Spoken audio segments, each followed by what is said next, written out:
In this video, I'll show you how to send money from one Wise account to another Wise account. First, open the Wise app and log in. On the home screen, tap Send. Choose the currency balance you want to pay from, for example, USD, EUR, or GBP, then tap Continue. Next, choose who you're sending to. Tap Someone Else, then type the receiver's email, Wise tag, at username. Or pick them from your recents if you've paid them before.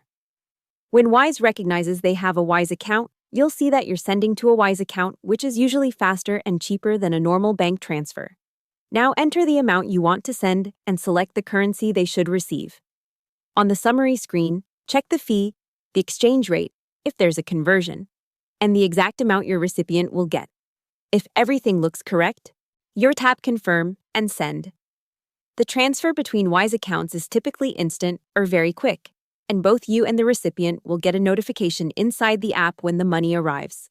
Hope the tutorial was helpful. Subscribe to my channel and see you in the next video.